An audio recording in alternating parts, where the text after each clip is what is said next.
hindi na po ako papayag na maghihiring-hiringan kayo dyan. At I will have you arrested. I promise. Kahit na senador ka, kahit na sinasabi mong matanda ka na, ilang taong ka na sa Senado, try me. Magpahiring ka ng blue ribbon ulit. Magpahiring ka. I don't care kung dati kang Senate President, dati kang Speaker of the House, I don't give up. Talagang papahuli kita.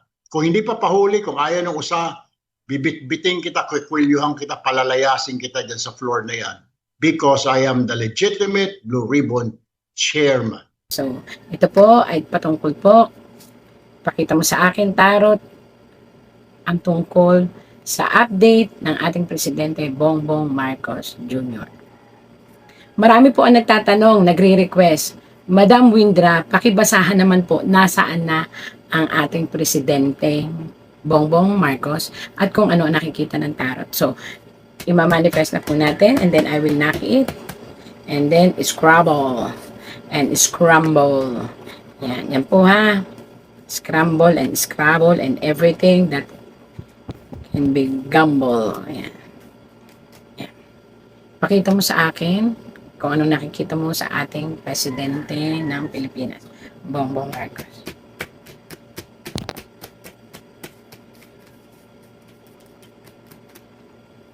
Kuha tayo sa pinakamalalim. Oops. Nako. Unang tarot pa lang po, nakikita nyo na ang mga palaso na kulay pula at itong mga nakatumbang mga kahoy na may dahon.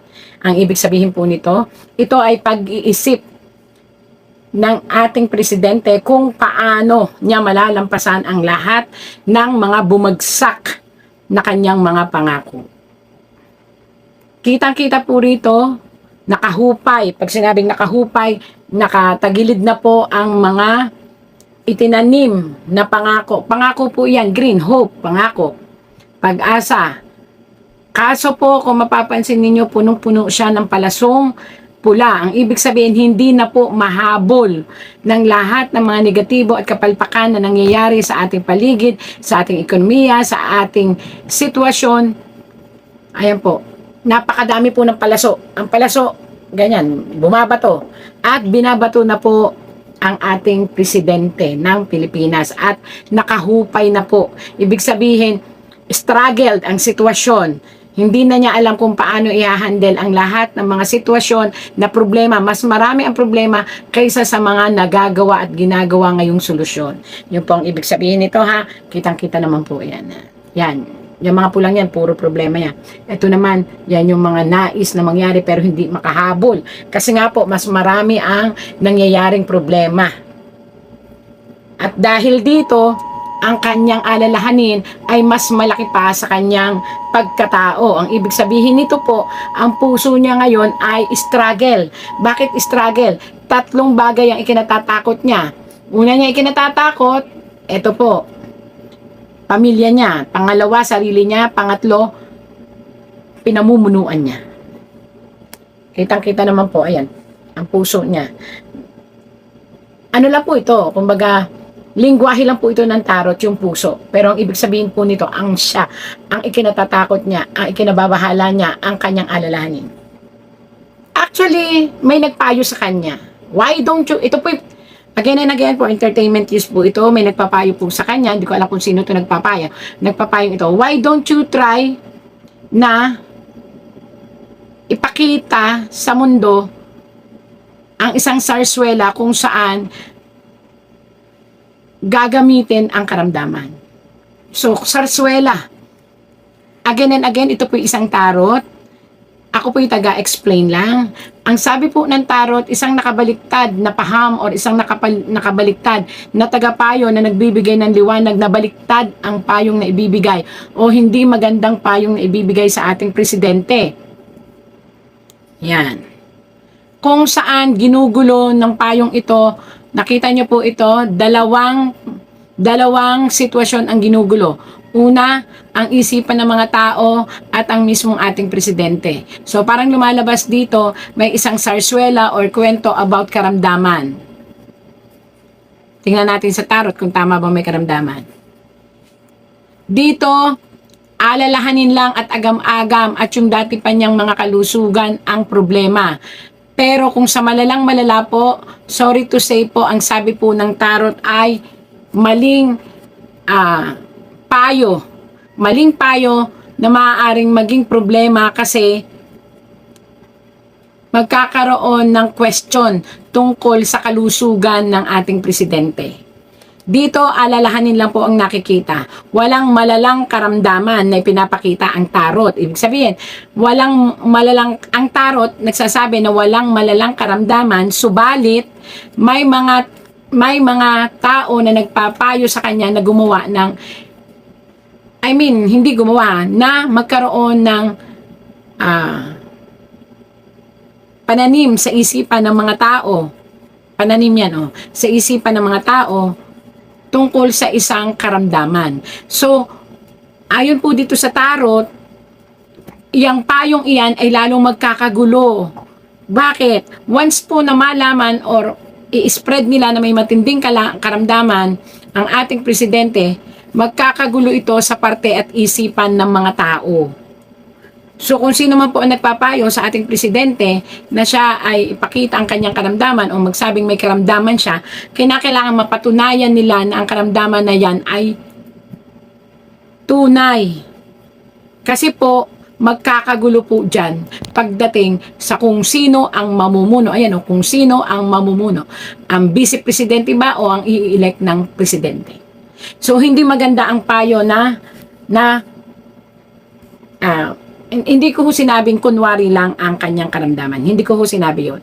Ang sinasabi po ng tarot dito is may nagpapayo na ipakita ang karamdaman. Pero ang sabi ng tarot, ang karamdaman ay isang sarswela na pabubulaanan ng ibang tao kung saan maiipit ang presidente ng Pilipinas. At maaari siyang mapagkamalan na naghahanda para sa paglayo. So ito po ay sabi ng tarot, hindi po ako may sabi nito. Pinapayuhan lang po dito ang presidente at ang mga tao sa paligid ng presidente na wag nang gumawa pa ng ano pang mga kwento tungkol sa kalusugan. Kung ang sa tingin nila lumalala ang kalusugan ng presidente, ipahayag talaga. Pero kung ito ay isang payo at walang tunay na basihan, ihinto na lang po. Kasi po lalong magkakagulo. Ayan lalong magkakagulo ang opinyon ng mga mamamayan at paniniwala ng mamamayan na maaaring mapunta sa pagbagsak ng pamahalaan ng ating presidente. Dahil mahihiwalay ang tiwala ng tao, mahihiwalay ang tiwala ng konstitusyonal natin ng Pilipinas at maaring manganib talaga ang buhay ng ating presidente kasi nga manifestation is powerful. Kapag sinabi mong may sakit ka, talaga magkakasakit ka. Ayan. Ang sabi po ng tarot, may mga tao na gumagawa ng sarswela na palabasin ang mga ganitong sitwasyon na sana makinig ang presidente o yung sino malapit sa presidente na mapagpayuhan na mag-stick na lang sila na ipaalam sa tao kung talagang totoo ang karamdaman o may karamdaman. At kung sakali mang may karamdaman, ilabas na lang nila kaysa itago. Pero ayon po dito nga sa tarot, paulit-ulit po ang tarot, ito ay pakana o payo sa kanya ng mga tao na nag-iisip na ipakita na mayroon siyang malubhang karamdaman. But itong sitwasyon na ito ay lalong magpapagulo po ng sitwasyon. Ang ating presidente ng Pilipinas ay on and off. Narito lang po sa Pilipinas at minsan umaalis din and then bumabalik. So ito ay on and off. Ibig sabihin, hindi ayon sa tarot ayon sa tarot. Hindi maganda ang pagkapayo sa kanya na i-front ang kalusugan niya. Kaya kung ako po sa mga tagapayo ng ating presidente, mas magandang gawain na lang ng presidente ang kanyang tungkulin in a way na hindi masasangkot ang kalusugan upang hindi siya mabaon sa darating na panahon sa isang kaguluhan kung saan madalian siyang lilitisin o paaalisin sa posisyon. Yun po ay payo ng tarot. Mas maganda na maging totoo at ayusin ang lahat upang hindi na magkagulo. Yun po ang sabi ng tarot. Ang ating presidente, ayon po dito, ay may karamdaman pero hindi ganun kalala.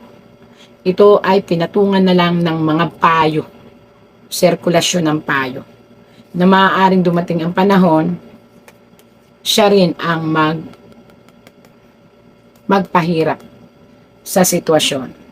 So, hindi sinasabi ng tarot dito na dapat ipagpatuloy ang ito po ay tarot. Ako'y naniniwala sa tarot na ito kasi nga po, marami na itong napatunayan kahit sa buhay ng tao.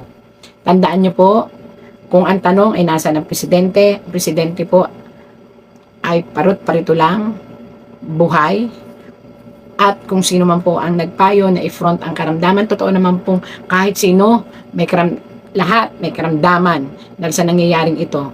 Pero ito pong sarswela ng paglikha ng napakalaking karamdaman na pinalalabas sa ating mga TV tapos wala namang tunay na basihan ay nakakagulo po lalo sa kanyang sitwasyon.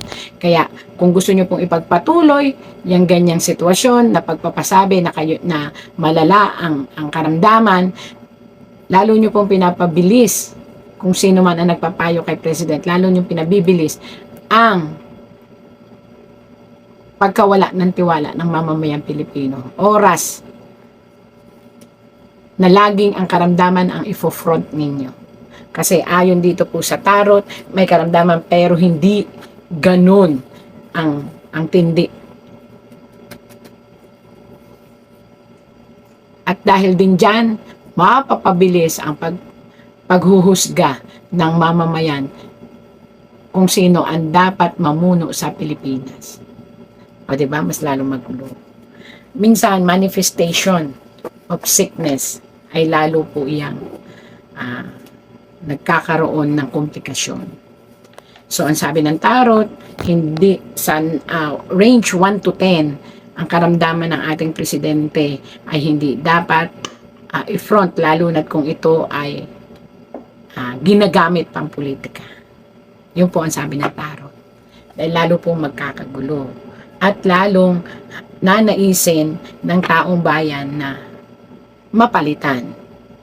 Kaya yung ang ating presidente, kaya yung mga nagpapayo tungkol sa mga ganyang sitwasyon, pakaisipin pong mabuti. Yun po ang sabi ng tarot. So, ibig sabihin ng tarot, itong tarot ko po ang nagsasabi ang sinasabi po, hindi dapat ikabahala. Lahat ng tao ay may karamdaman.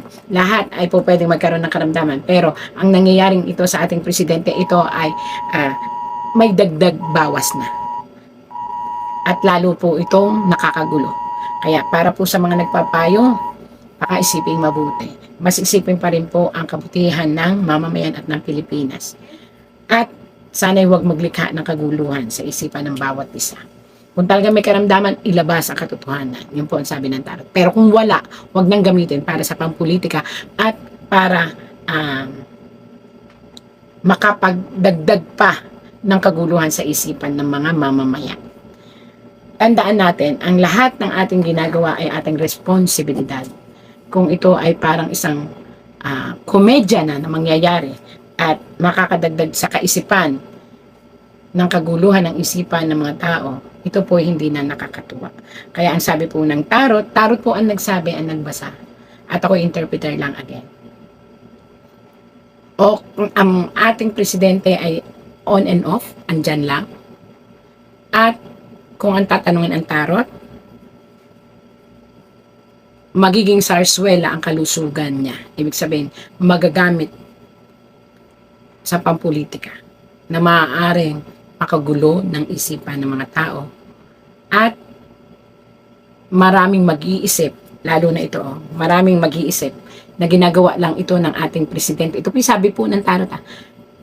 Marami ang mag-iisip kaya nakabaliktad na ito ginagawa lang ng side ng ating namumuno upang mapagtakpan yung mga kontrata, yung mga problema, yan ang hawak ko, yung mga korupsyon. Kaya dapat po ay pakaisiping mabuti. Matalino na po ang mamamayang Pilipino. Yun lang po ang kaya kong sabihin dito sa ipinapahiwatig ng tarot. At sana po ay maunawaan nyo ang ibig kong sabihin. Sana po huwag kayong magalit. Nagbasa lang po ako ng tarot. At hinihiling ko po sa inyo, sa bawat problema, sa bawat iniisip natin, sa bawat nangyayari sa mundo, gera man o ano pa man yan, sakuna man yan, lagi niyo pong tatandaan, may Diyos na nakatingin sa atin. Pipilitin po nilang kunin yung mayorya dahil sa takot nila sa Blue Ribbon. Ito po ang kinatatakutan nila, yung Blue Ribbon Committee. Oho. Marami pang araw yan kasi ang sabi na ngayon, lumalabas na rin po yung another ICC warrant. Pati daw yata si Senador Bongo, baka madami Gagawin din. nila lahat Diba? yan. Masiguro lang nila. Oho. Masiguro lang nila na makuha nila uli. Bakit napaka-importante po, mga kababayan? Jen, bakit Opo. napaka-importante po na kaagad nilang makuha ang mayorya? Oho. Takot na takot sila sa flood control. Nako. Ito lamang ang kasiguruhan. Mga babayan, sinasabi ko po ito lang ang kasiguruhan para sa kanila, para tuluyan na pong maibaon sa limot ng flood control investigation. Wala na pong iba. Wala pong iba. Hindi na po ako papayag na maghihiring-hiringan kayo dyan. At I will have you arrested. I promise.